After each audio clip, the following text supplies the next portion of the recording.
গঠনতন্ত্র মানে যেটা ad hoc committee has been form by Bangladesh government, হ্যাঁ, সো সেইটার লিগ্যালিটির ব্যাপারে উনি অ্যাডভাইস করেছেন, সেই লিগ্যালিটি অনুযায়ী চিঠিগুলি ইস্যু করা হয়েছে। আমাদের কনস্টিটিউশন অনুযায়ী নিয়মটা হচ্ছে যে সবাই জমা দিবে আমাদের অ্যাজ পার আমাদের যে ফর্ম দিয়েছি, সেই আমরা স্ক্রুটিনি করব।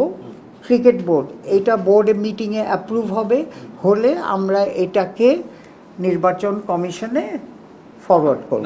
বোর্ড প্রেসিডেন্ট নিজে এটার পার্টিসিপেন্ট ঘোষণা করছেন ইলেকশন করব, তিনি আবার হচ্ছে কিভাবে কোন প্রক্রিয়া কে ভোটার হইতে পারবে সেটা নির্দেশনা দিচ্ছে। এটা কি কিছুটা মানে ব্যক্তিত্বের সাথে বিসিবির সাথে ইমেজের সাথে যায় মিঠু ভাই? অনেস্টলি বলেন তো। এইটা তো ব্যাপারটা হচ্ছে কি আমাদের সিও কি অসুস্থ কিনা?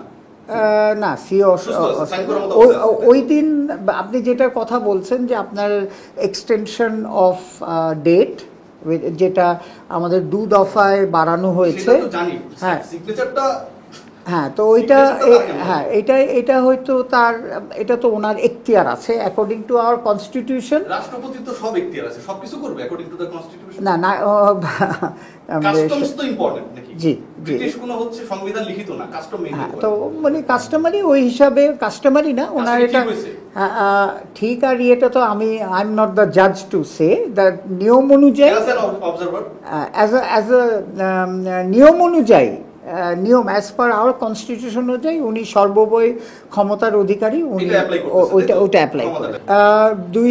2-3 বার পেছালো, কারণ জিনিসটা হচ্ছে যে এই যখন ফর্মগুলি এসেছে, ব্যাপারটা হচ্ছে কি যে নিয়মটা ভেরি সিম্পল, যে আমরা সবার কাছে ফর্ম দিয়েছি, ফর্ম যখন আসে অনেক সময় অনেক ক্লাব ভুল করেছে, অনেক ডিস্ট্রিক্ট থেকে ভুল করেছে, তখন তারা অ্যাপ্লিকেশন করে আবার নতুন ফর্ম চেয়েছে। This is a process, normal process, যে ফর্মে কোনো কাটাছেঁড়া থাকা যাবে না।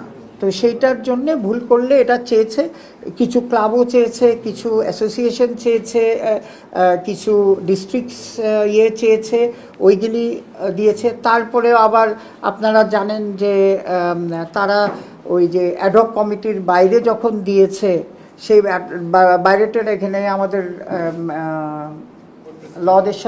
লয়ারদের সাথে কথা বলে, আমাদের তাদের সাথে কথা বলে অ্যাকর্ডিং টু দি কনস্টিটিউশন এইটাই আবার তাদের কাছে চাওয়া হয়েছে।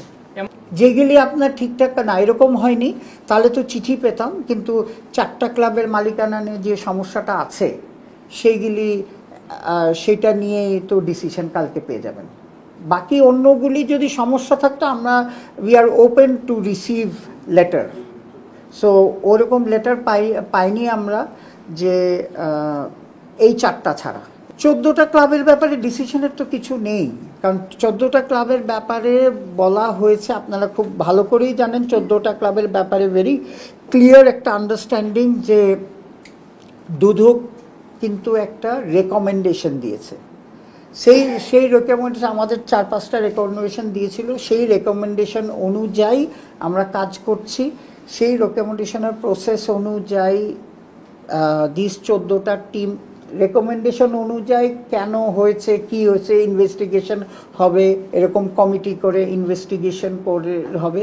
কিন্তু আমাদের কনস্টিটিউশনে আছে ভেরি সিম্পল, যে এখনও তো আমরা তাকে সাজা দিইনি, বুঝছেন তো, সুতরাং তারা eligible to participate in this election.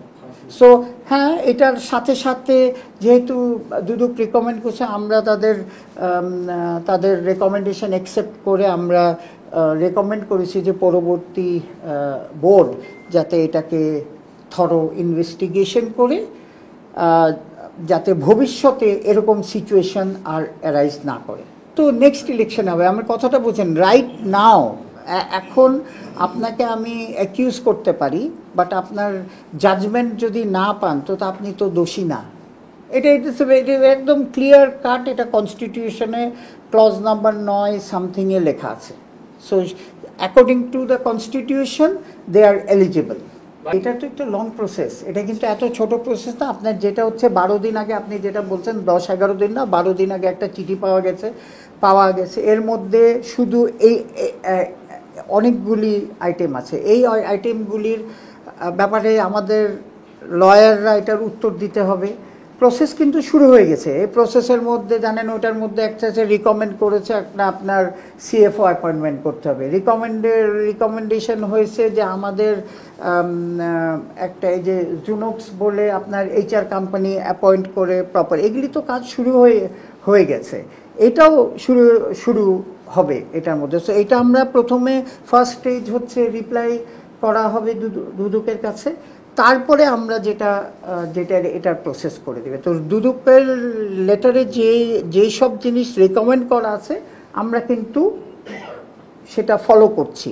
কিন্তু কারেন্টলি কনস্টিটিউশন অনুযায়ী, আমি আবার বলছি যে আমাদের কনস্টিটিউশনে ক্লিয়ারলি লেখা আছে কিভাবে কাকে আপনি বাদ দিতে পারবেন।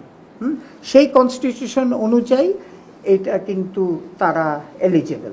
এইটাই এই বোর্ড মিটিংয়ে ডিসিশন।